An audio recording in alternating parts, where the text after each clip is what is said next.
তুমি কি ভাবো এটা ভালোবাসা? এটা ভালোবাসা না। মানুষ আমাদেরকে নিয়ে হাসাহাসি করে, টিচ করে এক একজন এক এক ধরনের কথা বলে। এগুলো মোটেও আমার সহ্য হয় না। আমি বুঝলাম না, সবার সামনে তুমি আমাকে এভাবে অপমান করছো কেন? একটা নাতে নাত করে দিবা। আরে মা না, এসব কিছু না, অন্য কিছু যখন দিব তখন দেখবেন। বাচ্চাটা কি কোনোভাবে নষ্ট করা যায়? কি বলছেন আপনি এসব? বাচ্চা নষ্ট করবেন না রে? আমার হাজবেন্ডে চায় না যে আমি বাচ্চাটা রাখি, তার জন্য আমি বাচ্চাটা নষ্ট করতে চাই। কি বলছেন এসব? তুই না তোর বউ রইলে একটা ফ্ল্যাট বাসালে শহরের ভিতরে জায়গা। কি বলো মা? আমি পারবো না। আমি তোমাকে রেখে শহরে গিয়ে ফ্ল্যাট বাসা নিয়ে থাকবো, সম্ভব না আমার। ম্যাডাম ম্যাডাম কিছু একটা করেন ম্যাডাম, আপনারা তো দেখলেন ওর অবস্থা থেকে খারাপ। কি করবো এখন আমি? আপনি আমাকে কি করতে বলেন? এতদিন আপনার হোশ জ্ঞান ছিল না? আপনাদেরকে যে বারবার ফোন করে আমি বললাম যে এই রোগীটাকে যেন একটু খেয়াল রাখবেন, ভালো করে রেখেছিলেন? স্বামী হিসেবে কোন দায়িত্ব পালন করেছেন আপনি? আমি ভুল করছি। আপনার ওসব কতদিন যাবত? এই প্রায় 1 মাস। মাস? আপনি সেঞ্চুরি পূর্ণ করে তারপরে আসতেন 12 মাস থেকে? ধরলেই ব্যথা পান। খুব বেশি কঠিন সমস্যা হয়ে গেছে, একদম লাস্ট স্টেজ। এরপর আর কোনো স্টেজ নেই, এরপরে ডাইরেক্ট গাতা পড়বেন, মরে যাবেন, শেষ। তার কয়েকদিন আগে আসতে পারতেন। তো ব্যথা নিয়ে কী কাজ করেন কি আপনি? এই ঘোরাগাড়ি কাজ। এই জন্যই অবস্থা। ঘোরেন আর খালি সিগারেট খান, তাই না? সর্বপ্রথম হচ্ছে শরীর। আসতে পারবেন। কি ব্যাপার, আপনি এখনো রোগী দেখে শেষ করতে পারেননি? চলে আসছেন? কি ব্যাপার শিয়াবুদ্দিন, আপনি কি রোগী দেখছেন এখন পর্যন্ত ঠিক করতে পারছেন না? ম্যাডাম অনেক বড় রোগী আসছে, আপনি বসেন, আমি একটু চেক করে বলছি। আপনি রাখুন, আমি দেখছি। ছাড়েন। আপনার সমস্যা কতদিন ধরে? 1 মাস যাবত ম্যাডাম। পেটের মধ্যে কি গুড়গুড় করে? ম্যাডাম আমি জোরে জোরে শ্বাস নিন। জোরে জোরে জোরে জোরে জোরে, আরো জোরে। জোরে। ম্যাডাম ফুসফুস শব্দ হয় না? হ্যাঁ হ্যাঁ। ম্যাডাম প্রচুর পরিমাণে সিগারেট খায়, এই সিগারেট খাইতে গিয়ে ওনার কিডনি, গুর্দা, গিলা সব নষ্ট হয়ে গেছে। এই যে আপনি অনেক পরিমাণ সিগারেট খান, আপনার মুখের সামনে তো যাওয়াই যাচ্ছে না। আপনার এক সমস্যাটা কি বলুন তো? খালি সারাক্ষণ সিগারেটের উপর থাকেন, ভাত পানি কি কিছু খান না নাকি? রুগীরা যেই আসে সেই হচ্ছে স্মোকিং করে, এভাবে কি হবে নাকি? সিগারেট খাওয়া কমাতে হবে। এখন দেখি পেটের কি অবস্থা, এখানে ধরলে কি ব্যথা করে? আর এদিকে হাওয়া হাওয়া। দেখুন, আপনি অনুভব করুন এই যে এখনো ব্যথা শক্ত হয়ে আছে। আচ্ছা দাঁড়ান, আপনি আপনাকে যা ওষুধ লিখে দিব এগুলো নিয়ম করে খাবেন। এসব আর করবেন না। এই যে শুনুন, একেবারে সিগারেট খাওয়া যাবে না। আমি আপনাকে প্রেসক্রিপশন লিখে দিচ্ছি, নিয়ম করে ঠিক টাইম মতো ওষুধ খাবেন। আর আপনি যদি বিড়ি সিগারেট খাওয়া না ছাড়েন তাহলে কিন্তু আপনার ওষুধে কাজ করবে না। ওষুধ তো শুধুমাত্র একটা ফর্মালিটিস, আর কিছুই না। আপনার এমন অবস্থা হয়েছে, মানে এখন হয়েছে যে এক পা কবর আর এক পা কলার চোখলার উপরে, এরকম অবস্থা। আপনি বেশি কথা না বলে রোগীর জি। চুপ করে সমস্যার সমাধান করার চেষ্টা করুন।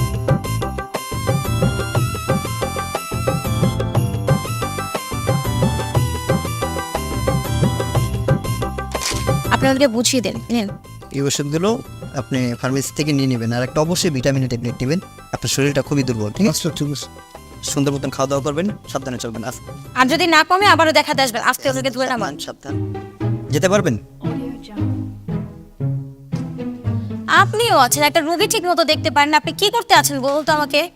ম্যাডাম আমি তো দেখছিলাম, মনে পেটের মধ্যে জঘন্য অবস্থা। খুব খারাপ অবস্থা। ওই যে আরেক রোগীর ফাইল নিয়ে আসছি, ওই রোগীরও তো অবস্থা বেশ একটা ভালো না। প্রথম ভয় পেয়ে গেছি। এত বিজি, কাজের চাপ। কি ব্যাপার ভাই? আসসালামু আলাইকুম, ভালো আছেন? ওয়ালাইকুম আসসালাম। আপনি ভালো আছেন তো? আলহামদুলিল্লাহ ভালো। বসো বসো, বসেন। খাবার নিয়ে আসছো? আর তোমার আবার কষ্ট করে খাবার নিয়ে আসার কি দরকার ছিল বলো তো? দাও এদিকে দাও। কি যে বলেন ম্যাডাম, আপনার কপাল, আসলেই আপনি অনেক ভাগ্যবান। আর আমার ওয়াইফকে দেখুন, ওকে যদি বলে আমি রান্না করতে, ও তো পারবেই না। রাত্রে শুতে গেলে ওই যে মশারি, ওই যে লোহা টাঙ্গাও। আমি খাওয়াই দিতে পারি। কি বলছো? হসপিটাল ভর্তি মানুষ, পেশেন্ট, তুমি আরে পাগল হয়েছো নাকি? আমি খেয়ে নিবো, তুমি এখন যাও তো যাও। আমি তো তোমার ভালো জন্য খাবার নিয়ে আসি, তাই না? আর তুমি এভাবে বাইরের খাবার খাওয়া, এটা আমার কাছে খুব একটা ভালো লাগে না। দুপুরবেলা তো দোকান বন্ধ করে দিই, তখন ভাবি যে তোমার জন্য খাবার নিয়ে যাই। আর আমি তোমাকে নিজে হাতে খাইয়ে দিই, সমস্যা কি? আই, তোমার কি মাথায় কোনো সমস্যা আছে? তুমি দেখছো এখানে আমার অফিসে সবাই দাঁড়ানো, তারপর তুমি খাইয়ে দিবা? মানে এত মানুষের সামনে তুমি যদি আমাকে খাইয়ে দাও প্রতিদিন, তাহলে মানুষ কি ভাববে? মানে আমি বুঝলাম না, আমি তোমার হাজবেন্ড, আমি তোমাকে খাইয়ে দিতেই পারি। খাইয়ে দিলে সমস্যা কি? আর মানুষ তো সবাই জানে তুমি আমার বউ, আমার বউরে আমি খাইয়ে দেবো, তাতে সমস্যা কি? কার কি? শোনো, এত দরদ দেখাতে এসে না মানুষের সামনে আমাকে ছোট করো না। তুমি কি ভাবো এটা ভালোবাসা? এটা ভালোবাসা না। মানুষ আমাদেরকে নিয়ে হাসাহাসি করে, টিচ করে এক একজন এক এক ধরনের কথা বলে। এগুলো মোটেও আমার সহ্য হয় না। আমি বুঝলাম না, সবার সামনে তুমি আমাকে এভাবে অপমান করছো কেন? আমি তো তোমার স্বামী, তাই না? আমি তো তোমাকে খাইয়ে দিতেই পারি। তুমি আমার স্বামী, সেটা হচ্ছে বাড়িতে ঠিক আছে, এটা হচ্ছে আমার কর্মস্থল। তুমি এখানে এসে যদি এরকম করো তাহলে বলো এটা ভালোবাসা বলে? মানুষ তো পাগলামি বলে। আমি না তোমাকে আজকে একটা কথা বলি, তুমি আজকের পর থেকে আর কোনোদিন খাবার নিয়ে আসবে না। আমার সময় হলে আমি বাড়িতে যেয়ে খেয়ে নিব, আর যদি বিজি থাকি তাহলে এখানেই খেয়ে নিব। আমাকে নিয়ে তো ভাবতে হবে না। খাবারটা রেখে তুমি যাও, আমি পরে খেয়ে নিব। ঠিক আছে, তোমার খাইতে হবে না। খেতে হবে না মানে? খাবার রেখে যাও, রাগ করো না। শুনো, আরে আমি না পাগল হয়ে যাব। একদিকে আমার কাজের প্রেশার, একদিকে আমার স্বামী, মানে এগুলো আমি কিভাবে সামলাবো? আমি আর আজকে অফিসই করবো না। শিহাব সাহেব, শিহাব সাহেব, জি ম্যাডাম। শুনুন, আমি একটু বাসায় যাই, আমার বাসায় একটু প্রবলেম হচ্ছে। আপনি একটু রুগী দেখেন, আমি আবার বিকাল আসছি। ঠিক আছে, ফাইলটা দেখে নিন।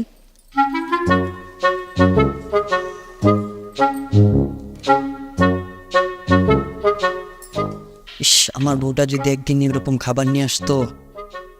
ফাইটা এই যে খাওয়ানটা লয়ে গেছে, আল্লাহ আজকে জানি আবার কত কথা শুন নাই। 100 বার কইছি বললে যে খাওয়ান নিয়ে যাইস না, বউ ঘরে খাইবো।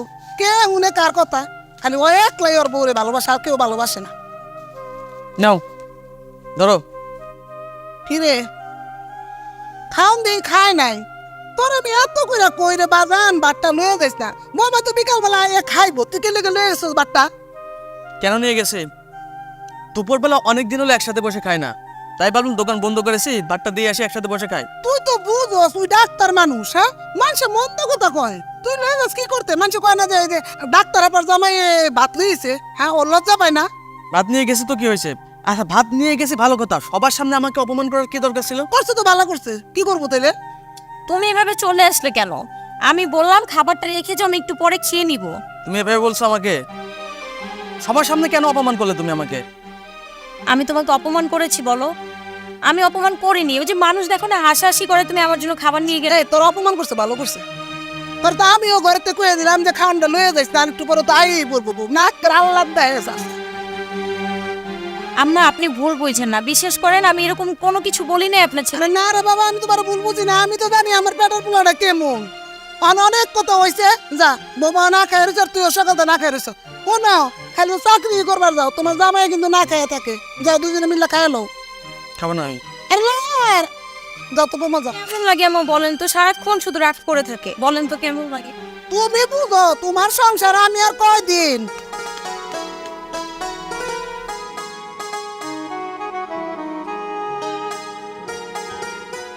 আরে আরে বৌমা কি করতেছে? সবাই আমি কাম করি। মা, আমি কাজ করে দিই আপনাকে। আরে বৌমা, তোমার কাম হইছে মানুষের সেবা করা। আমি রাইন্দা বেরা তুমি খালি ঘরে খাইবা, তোমার আর কোনো কাম নেই। না মা, এটা হয় না। আপনি সারাদিন একা একা কাজ করেন, আর আমি যদি আপনার কাছে একটু হেল্প না করি তাহলে কি হয় বলেন? দেন আমি করি। আরে তো বলাইয়া শুনো, তুমি খালি মানুষের সেবা করবা, ভালো থাকবা, আমার পোলারে ভালো রাখবা। এছাড়া আমি তোমার কাছে আর কিচ্ছু চাই না, বুঝতে পারছো? মা, আপনার মতো এত ভালো শাশুড়ি কোথায় পাওয়া যায় বলেন তো? ইস, কোথায় পাওয়া যায় বলেন তো? একটা কিনা লই হো। শুনো, বউ ভালো হইলে শাশুড়ি ভালো। তুমি ভালো নো, এই জন্য তুমি শাশুড়ি ভালো। গ্রামের মানুষ তো এগুলোই বলা বলি করে। আমাদের এত সুখের সংসার, স্বামী স্ত্রী শাশুড়ি সবাই মিলে কি সুন্দরভাবে আমরা হাসি খুশি জীবনযাপন করছি। তুমি সবসময় এরকমই থাকবা। তোমার মতো নক্ষী বউ আমার কপালাইছে, এটা আমার ভাগ্য, বুঝছো? তুমি আমার পুনর সেবা করবা, আমার পুনার লোকে মিলা দিন চলবা। আমি তোমার কাছে আর কিচ্ছু চাই না। মা, আপনাকে না আমি একটা খুশি সংবাদ দিব। খুশির সংবাদ? এই যে খুশির সংবাদ দিবা, কবে থেকে শুনতাছি? একটা নাতি দাঁত করে দিবা? আরে মা না, এসব কিছু না, অন্য কিছু যখন দিব তখন দেখবেন। কিন্তু মাথায় রাখেন, খুশি সংবাদ দিব, আবার শুনে স্টক করবেন না জানো। আচ্ছা ঠিক আছে, একটা নাতি দাঁত করতে দিতা বেশি খুশি হইতাম। ওটা সময় হোক দিব। ওই যে ওইদিকে ডাকাটাকি শুরু। যাও যাও যাও যাও, মামা এই দাও, আসছি, কাজ করি। এর লয়ে যাও তো। আচ্ছা, ঠিক আছে মা। আল্লাহ গো, আমার কত সুন্দর একটা বৌমা। আমার সংসারটা যেন এরকম শান্তিতে থাকে। তুমি সব সময় বলে দোয়া করো আল্লাহ, আমি তোমার কাছে আর কিচ্ছু চাই না। এই সুমা, সুমা, আসছি, কাজ করছি। আরে বাবা তাড়াতাড়ি আসো, দেরি হয়ে যাচ্ছে না? শেষ করে আসি হাতের কাজ। ভাইজান আপনি কেমন আছেন? হ্যাঁ, আমি ভালো আছি, কিন্তু আমি এসেছিলাম একটা কাজে। আমার ছোট বোন সুমি আছে না, সুমির বিয়ে, এই যে ওর কার্ড। ও আচ্ছা আচ্ছা, সুমির বিয়ে, ভালো কথা। ভাইয়া যেহেতু আসছেন, রুমে চলেন, একটু চা নাস্তা করে যান। আমি এখানে বসবো? এখানে তো বসার মতো কোনো জায়গাই নাই, কোনো প্লেসই নাই। আমি এখানে বসবো কিভাবে? আমি এখানে বসতে পারবো না। ভাইজান সোমা আজকে বাড়িতে আছে, আপনি চলে আসছেন, একটু বসেন, ও আপনাকে দেখলে অনেক খুশি হবে। শোনো, ওর খুশির জন্য আমি এখানে আসি নাই। আর এখানে আমি কোথায় বসবো? এখানে কিন্তু বসার জায়গা আছে? ভাইয়া তুমি কখন এলে? আর এই দাঁড়িয়ে দাঁড়িয়ে গল্প করছো কেন? ভাইয়াকে বসতে দাও। হ্যাঁ, আমি এখানে বসতে আসি নাই, ঠিক আছে? ওই ছোট বোন সুমির বিয়ে কার্ডটা দিতে আসলাম। ভাইয়া মা কেমন আছে, বাবা কেমন আছে? সবাই ভালো আছে, তোর ওটা নিয়ে চিন্তা করতে হইব না, ঠিক আছে? তোর জামাইকে বলিস কার্ডটা দিয়ে গেলাম, তোদের যদি মন চায় তাহলে যাইস, না মন চাইলে নাই, ঠিক আছে? আর একটা কথা শোন, তোর জামাইকে বলবি ভালো ড্রেস পরে যেতে, ঠিক আছে? ভাইয়া তুমি এইভাবে কেন কথা বলছো? তুমি এমন ভাবে কথা বলছো মনে হয় আমার স্বামীর কোনো ড্রেস নেই না, আর আমার স্বামী কোনো কিছু বোঝে না। হতে পারে আমরা গরিব, কিন্তু আমাদের আত্মসম্মানবোধ অনেক বেশি। তুমি যেভাবে কথা বলছো, এইভাবে কথা বলার পর আমাদের আর যাওয়ার কোনো ইচ্ছা নেই। কি তোমার যাওয়ার ইচ্ছা আছে? থামো না, কি শুরু করছো? ভাইজান এতদিন পরে আসছে বাড়িতে, একটু বসতে দাও না, এভাবে কথা বলো না তো। থাক থাক, আর বলতে হবে না তোমাকে। তোমরা যে কিভাবে চলাফেরা করো আর কিভাবে সংসার চালাও সেটা আমি ভালো করে জানি, ঠিক আছে? আর একটা ভাঙা ঘর, আর কি অবস্থা, জামা কাপড়ের কি নোংরা অবস্থা, তুমি যে কিভাবে চলাফেরা করো সেটা আমি ভালো করে জানি। আমার এই ছোট বোনের ইনকাম দিয়ে তো তুমি চলাফেরা করো, তাই না? আবার আমাকে বুঝাচ্ছ? হ্যাঁ, তোমরা কিভাবে খাও, কিভাবে চলাফেরা করো, সব কিছুই আমি বুঝি, সব কিছুই জানি, তাই না? দেখেন ভাইজান, আমরা গরিব হতে পারি, কিন্তু অনেক ভালো আছি। একটা বড় লোকের থেকে আমরা অনেক সুখে শান্তিতে আছি। ভাইয়া তুমি কিন্তু আমার স্বামীকে এভাবে অপমান করতে পারো না। হতে পারে আমি ভালোবেসে বিয়ে করেছি তোমাদের অমতে, তাই বলে যখন তখন যে যা খুশি তাই আমার স্বামীকে বলবে, এটা কিন্তু আমি মেনে নিব না। ভাই একটা কথা বলে দেই, সম্পর্ক রাখার হলে রাখবে, না হলে নেই, কিন্তু আমার স্বামীকে ছোট করে আর একটা কথাও বলবে না। ভাইজান যেহেতু আপনি আমাদের পছন্দই করেন না, তাহলে বিয়ের কার্ড কেন নিয়ে আসছেন? নিয়ে যান। মায়ের যদি আমাকে দেখতে ইচ্ছা করে তাহলে মাকে এসে বলবে আমাকে যেন দেখে যায়। আর এই নাও কার্ড, কার্ডটা নিয়ে যাও ভাইয়া, আমাদের কোনো দাওয়াত লাগবে না। যাও। তুমি দাঁড়িয়ে আছো কেন? যাও কাজে যাও। আচ্ছা শোনো, তুমি এই ডাক্তারের পেশাটা ছেড়ে দাও। আমাদের ছোট্ট একটা মুদি দোকান আছে, এটা দিয়ে আমাদের সংসার অনেক ভালো চলে। কেন আমি ডাক্তারের পেশা ছেড়ে দিব? আমি কাজ করছি, গ্রামের মানুষের সেবা করছি, এটা কি ভালো না? হ্যাঁ, গ্রামের মানুষের সেবা করছো, কিন্তু তোমার এই পেশার জন্য তো আমাকে অনেক কথা শুনতে হচ্ছে। এই যে দেখলে না, তোমার বড় ভাই কি বলে গেল? আমি নাকি তোমার টাকায় বসে খাই, আমি কোনো কাজকর্ম করি না। আজকে তোমার বড় ভাই বলছে, দুদিন পর তো এলাকার মানুষ বলবে, তখন তোমার ভালো লাগবে না, বুঝো নাই? কে কি বললো না বললো তা দিয়ে আমাদের কি? আমাদের কোনো কিছু দরকার আছে? আমি মনে করি আমরা সুখে শান্তিতে আছি, এটাই অনেক ভালো। কোনো কিছু নিয়ে ভেবো না তো, যাও আর তাড়াতাড়ি বাড়ি চলে এসো, যাও। আমি যেটা বললাম একটু ভেবে দেখো।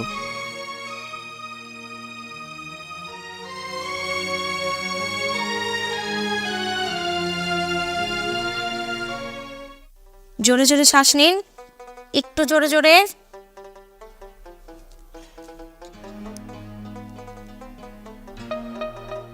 বড় করে তাকান, উপর দিকে তাকান, দেখি আপনার প্রেশার ঠিক আছে কিনা।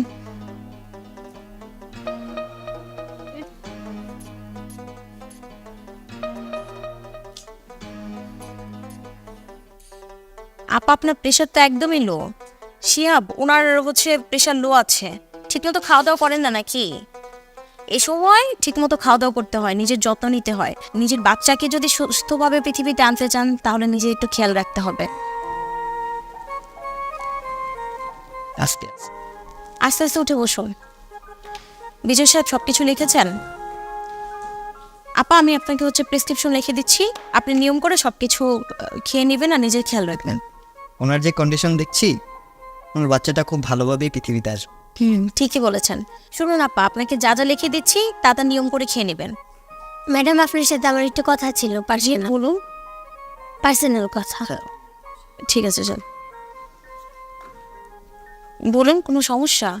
আমি বাচ্চাটা কি কোনোভাবে নষ্ট করা যায়? কি বলছেন আপনি এসব? বাচ্চা নষ্ট করবেন না রে? আমার হাজবেন্ডে চায় না যে আমি বাচ্চাটা রাখি। তার জন্য আমি বাচ্চাটা নষ্ট করতে চাই। কি বলছেন এসব? কেউ বাচ্চা চেয়েও পায় না, আর আল্লাহ আপনাকে সুস্থ সবল বাচ্চা দিচ্ছে, আপনি কেন বাচ্চা নষ্ট করতে চান? আব্বা, এই বাচ্চাটা নিয়ে আমার সংসার অনেক অশান্তি হয়। আর আমার হাজবেন্ডে কইছে আমি যদি বাচ্চাটা নষ্ট না করি তাহলে আমাকে তালাক দিয়ে দিবে। কেন আপনি বলেন আমি কি করব? স্বামী চায় না বলে আপনি আপনার বাচ্চাটাকে পৃথিবীতে আসতে দিবেন না? আপনি কি চান সেটা বলুন। আব্বা, আমিও চাই আমার বাচ্চাটারে বাঁচায় রাখতে, আমিও চাই ও দুনিয়াতে আসুক, কিন্তু আমি সংসার বাঁচানোর জন্য আমার বাচ্চাটাকে নষ্ট করতে হইব। আমি তো আমার জামাই আমাকে রাখবেন না। সংসারের কথাটা আমি জানি, সব মেয়ে চায় তার সংসার বাঁচাতে, কিন্তু আপনি কি আপনার স্বামীকে বোঝাতে পারছেন না? আপনি কেন আপনার বাচ্চাকে দুনিয়াতে আসতে দিবেন না? কিন্তু এখন আমি কি করব কন? আপনি তো জোর করে হলেও আপনার সন্তানকে পৃথিবীতে আনতে পারবেন। আপনি বুঝতে পারছেন না, এই সন্তান যদি এখন আপনি নষ্ট করতে যান তাহলে আপনার জীবন নিয়ে টানাটানি পড়বে। 7 মাস হয়ে গেছে, আর কয়েক মাস পরেই আপনার সন্তান পৃথিবীতে আসবে। আমরা এই কাজ কখনোই করতে পারবো না। আর শুনুন, আমি আপনার পাশে আছি, যা যা হেল্প দরকার আমি আপনাকে করব। দরকার হলে আমরা আইনি ব্যবস্থা নিব, আপনার স্বামীকে বোঝাবো, তারপরেও যদি কাজ না হয় বাকিটা আদালত দেখবে। শুনুন আপা, আপনি নিশ্চিন্তে বাড়িতে যান, যদি কোনো প্রবলেম হয় আপনি আমাকে একটা ফোন করে জানাবেন, বাকিটা আমি দেখব। শিহাব সাহেব, শিহাব সাহেব, ওনাকে একটা গাড়িতে করে বাসা পৌঁছে দিয়ে আনার ব্যবস্থা করো, উনি যেন ঠিক মতো বাসায় পৌঁছাতে পারেন। আর আপা, আপনি আমাকে ফোন দিন, আপনার সঙ্গে আমি ফোনে বাকি কথা বলবো। আচ্ছা। কোনো প্রবলেম হলে আমাকে অবশ্যই জানাবেন।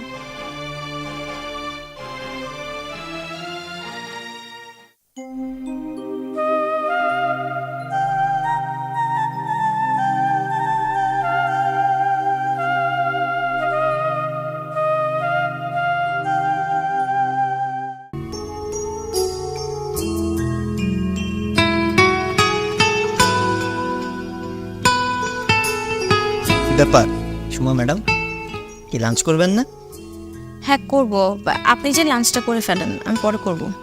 আমি একা একা লাঞ্চ করব মানে? আপনি কি, ও ভাইয়া আসবে নাকি? না না, আপনার ভাই আজকে আসবে না। সেই দিন আপনারা সবাই মিলে যা মজা নিয়েছেন, আপনার ভাই তো বলেছে আর কোনোদিন আসবেই না সে আমার জন্য লাঞ্চ নিয়ে। শুনুন না, আমি একটা কথা ভাবছি, ওই যে সকালে যে মেয়েটা আসলো না, ভাবছি ওর হাজবেন্ডটা কেমন, কেন বাচ্চাটা নষ্ট করতে চায় বলুন তো? আর এই সময়ে যদি আমরা এই বাচ্চাটাকে নষ্ট করতে চাই তাহলে মেয়েটার জীবন মরণের প্রশ্ন। এদিকে আবার ভাবছি যে এত সুন্দর একটা সংসার, মেয়েটার দিকে তাকালে তো আমার কেমন কষ্ট লাগছে। আমরা বুঝতে পারছি না ওকে আমি কিভাবে হেল্প করব, কিভাবে কি। আপনি কি কিছু ভেবেছেন? কি বলেন মানে? এই যে এতক্ষণ যে সারাদিন যে আমাদের এখানে ছিল, আমি গাড়িতে উঠে দিয়ে আসলাম, ওনার কথা বলছেন? আর হ্যাঁ হ্যাঁ, ওই যে অনু। ও মাই গড, এটা তো খুব অন্যায়। তাছাড়া এখন এখানে আমাদের বা কি করার আছে বলেন? আমরা তো ডাক্তার, আমরা মানুষের সেবা করব, তাদেরকে আমরা সঠিকভাবে বলেছি। এখন তারা যদি এটা না রাখতে চায় সেখানে আমাদের কিছু করার নেই। আমিও সেটাই ভাবছি। ও আপনি যে খেয়ে নেন, এই বিষয় নিয়ে আমরা পরে কথা বলবো, দেখি ও আমাকে ফোন করে কিনা। আচ্ছা ঠিক আছে, তাহলে আমি লাঞ্চটা করে নিই। ঠিক আছে।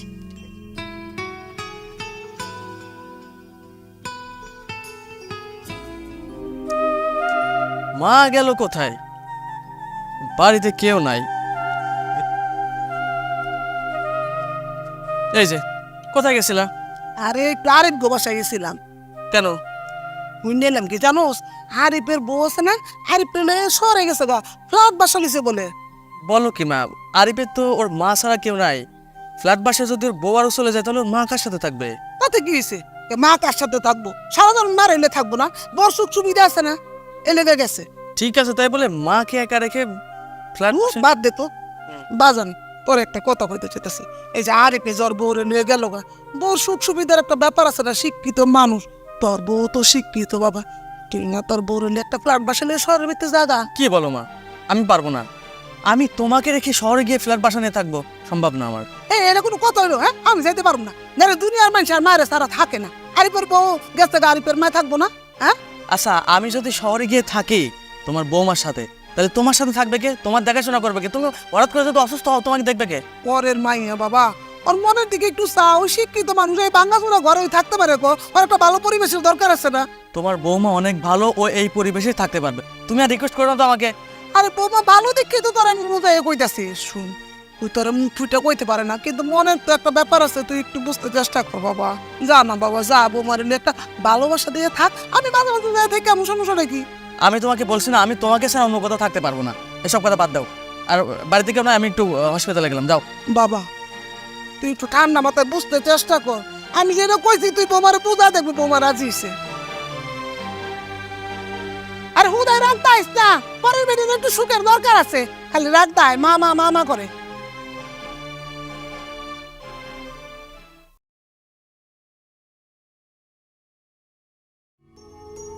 বাপ রে বাপ, এত সুন্দর বাড়ি তো আমার বাপের জন্য ওদেরই নেই। ইস, আমার বৌমা আমার এমন সুন্দর একটা বাড়ি দেবো এটা আমি ভাবতেই পারিনি। আমার পেটের মেয়ে যদি থাকতো, আমার মনে হয় না যে ওর শাশুড়ির এমন সুন্দর একটা বাড়ি উপহার দিত। আরে বইরা মানুষ কত গয়না গাটি দিছে, বৌমা যে কি করে না আল্লাহ জানে। না, খাওয়া দাওয়া কেমন হলো? হ্যাঁ মা, খাইছি। সবার আগে আপনি আমাকে বলুন এই বাড়িটা কেমন লেগেছে। মা, তুমি আমার এমন সুন্দর একটা বাড়ি উপহার দিলা, এই বাড়িটা যে কত পছন্দ হয়েছে আমার, তোমার আমি বইলা বুঝাইতে পারুম না মা।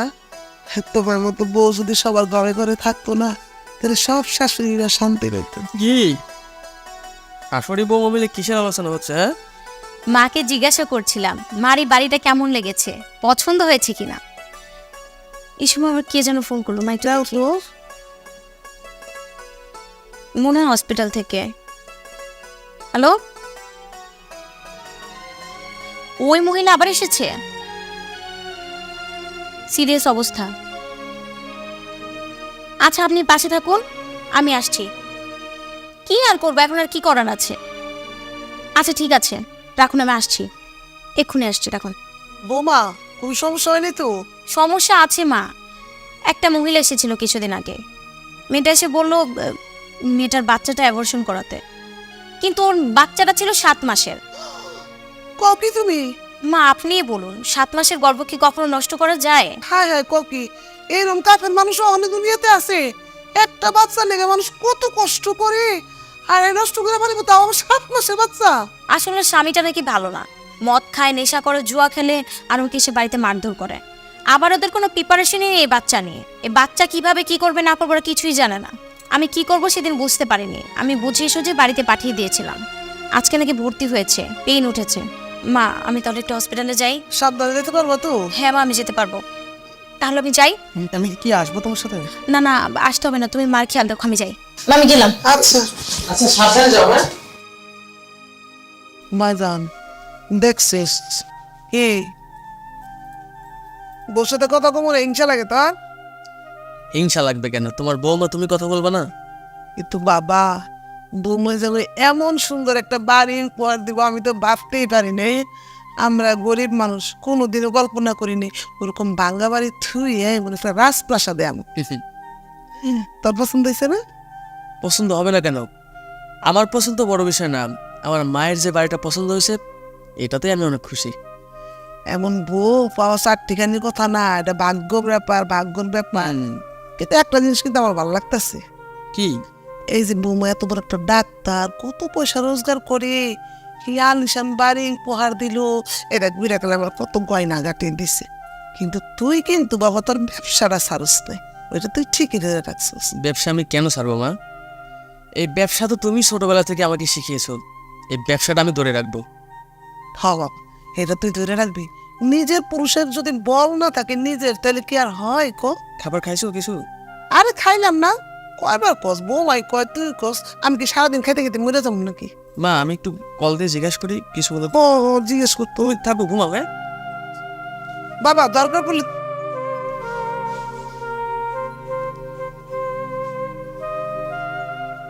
মানুষের বিবেক দেখে আমি একেবারে মরে যাই। এরা যে কোথা থেকে আসে, কি করে, কোনো কিচ্ছু নাই, সেন্স নাই। নিজের ওয়াইফ মরে যাচ্ছে, এদের কোনো ম্যাডাম, ম্যাডাম, কিছু একটা করেন ম্যাডাম। আপনার তো দেখলেন ওর অবস্থা থেকে খারাপ। কি করবো এখন আমি?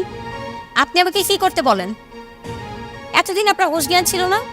আপনাদেরকে যে বারবার ফোন করে আমি বললাম যে এই রোগীটাকে যেন একটু খেয়াল রাখবেন, ভালো করে রেখেছিলেন? স্বামী হিসেবে কোন দায়িত্ব পালন করেছেন আপনি? আমি ভুল করছি। একটা মানুষকে মৃত্যুর পথে নিয়ে এসে এখন বলতেছেন। ইমিডিয়েটলি চলেন ম্যাডাম, আপনি যদি একই অপারেশনটা শুরু না করেন ম্যাডাম, ওরা বাচ্চা মা কাউকে বাঁচাতে পারবো না ম্যাডাম। শোনেন ম্যাডাম, একটা করেন, নাহলে মরে যাবো। কি করব আমি? যান জুয়ারাশে যে বসে থাকেন, টাকা পয়সা কিচ্ছু জোগাড় করেন। এখন আমি এই সময় কি করব? হসপিটালের বিলে কিভাবে পরিশোধ করব? আপনি আপনি উনি যে ওই বাচ্চাটাকে নষ্ট করতে চেয়েছিলেন আপনি না? আমি ভুল করে বলেছি। আমি অনেক বড় ভুল করে ফেলেছি। আমি আমার ভুল বুঝতে পারছি। আমি হসপিটালে সব টাকা দিয়ে দেবো। এখন আমার সন্তানটা বাঁচান ম্যাডাম। ম্যাডাম আমি বলি কি এখন এইসব কথা বলার সময় না, আমরা এইসব পরে বলবো। এখন যদি আপনি হাত না লাগান তাহলে বাচ্চাটা আর মাকে বাঁচাতেই পারবো না ম্যাডাম। শিয়াব সাহেব, আপনি একটু বোঝার চেষ্টা করেন। হসপিটালের বিল যদি পরিশোধ না করে উনি, তাহলে কিভাবে কি করব? আমরা তো ঢুকতেই পারবো না অপারেশন থিয়েটারে। কিছু একটা করেন, আমি সমস্ত টাকা আবার পরিশোধ করে দেবো। কি আর করার আছে, নেন। হসপিটাল তো আর আমার নিজের না। ধরুন, তাড়াতাড়ি এগুলো বিক্রি করে কাউন্টারে টাকা জমা করুন, যান তাড়াতাড়ি। একটু দ্রুত করবেন, তাড়াতাড়ি যান। আপনি চলেন, আমরা শেষ একটা চেষ্টা করে দেখি। তাড়াতাড়ি চলো, আসুন। আস্তে আপু, আরেকটু কষ্ট করেন। আরেকটু এখনই আরেকটু আল্লাহকে ডাকুন, হয়ে যাবে, এখনই হয়ে যাবে। আরেকটু আপু, আরেকটু সহ্য করেন, একটু আল্লাহকে একটু আল্লাহকে ডাকুন, আরেকটু ধৈর্য ধরুন, আল্লাহকে ডাকুন। আল্লাহ আল্লাহ আল্লাহ আল্লাহ, ও মা গো, আল্লাহ। আপু আরেকটু নর্মালে বলে আমি আর সিজারে যাবো না, আরেকটু ও মা, আরেকটু হয়ে যাবে এখনই। আরেকটু প্রেশার দেন, হয়ে যাবে। আল্লাহকে ডাকতে আল্লাহ, তো আল্লাহকে ডাক, আল্লাহ গো, হয়ে যাবে। আরেকটু এখনই হয়ে যাবে। আল্লাহ গো, একটু হয়ে গেছে, আলহামদুলিল্লাহ। ম্যাডাম কেমন আছে ওরা? আপনার স্ত্রী এবং বাচ্চা সুস্থ আছে। ম্যাডাম আমি আপনার জন্য বাবা হইতে পারলাম। শুনুন, এমন কোনো কাজ করবেন না যাতে করে আপনি অসম্মানিত হন আর আপনার স্ত্রীও কষ্ট পায়। আপনি যে কাজটা করেছেন, আজকে কিন্তু আপনার স্ত্রী এই পৃথিবীতে নাও থাকতে পারত, আপনার সন্তানের মুখ আপনি নাও দেখতে পারতেন। এসব কাজ আর কখনো করবেন না। আমি আপনার কথা দিলাম, আজকের পর থেকে আমি সংসারে মন দেব, আর কখনো জয় খেলাম না, আর কখনো এরকম খারাপ কাজ করুন না। ঠিক আছে, এখন ভিতরে যেয়ে আপনার বাচ্চার মুখ দেখেন আর তাদের মিষ্টির ব্যবস্থা করেন। আচ্ছা। আসুন। সুস্থভাবে আমরা অপারেশনটা সাকসেস করতে পারব। আমি তো ভয় পেয়ে গেছিলাম, জানেন যে কিভাবে কি করব, মাথা না কাজ করছিল না। কি অবস্থা দেখি আপনার কাছে। এই তুমি কখন আসলে? এইমাত্র আসলাম। আচ্ছা, যে রুগীটার জন্য তুমি তাড়াহুড়ো করে চলে আসলে, ওনার কি অবস্থা এখন? আলহামদুলিল্লাহ, ছেলে সন্তান হয়েছে। এখন দিয়ে অনেক ভালো। মা ও ছেলে দুজন সুস্থ আছে। আমি তাহলে আসি। আচ্ছা ঠিক আছে, শোন। নিয়ে আসেন। ওয়ালাইকুম আসসালাম। শুনো না, আমি তো একটা ভুল করে ফেলেছি। ভুল করে ফেলেছো মানে? বুঝলাম না। আমি কিভাবে বলবো? আগে বলো, তুমি আমাকে কিছু বলবে না? আমি কেন রাগ করবো, তোমাকে বলো। ওই যে তুমি আমাকে ভালোবেসে যে দুটা বালা কিনে দিয়েছিলে না, ওই বালাগুলো আমি রোগীর অপারেশনের জন্য ওর হাজব্যান্ডের কাছে দিয়ে দিয়েছি। উনিও বিক্রি করে টাকা নিয়ে এসেছে, তারপর ওটা দিয়ে ওনার অপারেশন হয়েছে। আচ্ছা আচ্ছা, এইটার জন্য তোমাকে আমি কেন রাগারাগি করবো? কেন রাগ করবো আমি? হ্যাঁ, তুমি একটা মানুষকে বাঁচানোর জন্য তাকে দিয়েছো, তাই না? আমার কোনো সমস্যা নাই। আমার তো আরো গর্ব হওয়া উচিত যে আমার স্ত্রী তার শখের জিনিসটা একটা মানুষকে বাঁচানোর জন্য বিক্রি করে দিয়েছে। দেখ, এটা কোনো ব্যাপার না। ওনারা সুস্থ আছে তো না? সবাই সুস্থ। শোনো, আজকে না আমার অনেক ভালো লাগছে। তুমি গরিবের বউ বলে এত বড় একটা মহৎ কাজ করতে পারলে। আজকের পর থেকে তো তুমি আর আমার কাজে বাধা দিবে না। না, কখনোই বাধা দেব না। আজকে আমার মনে হচ্ছে আমি গরিবের বউ হয়েও ডাক্তার হতে পেরেছি। আমার জীবন সার্থক। আচ্ছা বাদ দাও, চলো। চলো আজকে একসঙ্গে লাঞ্চ করবো। আসো।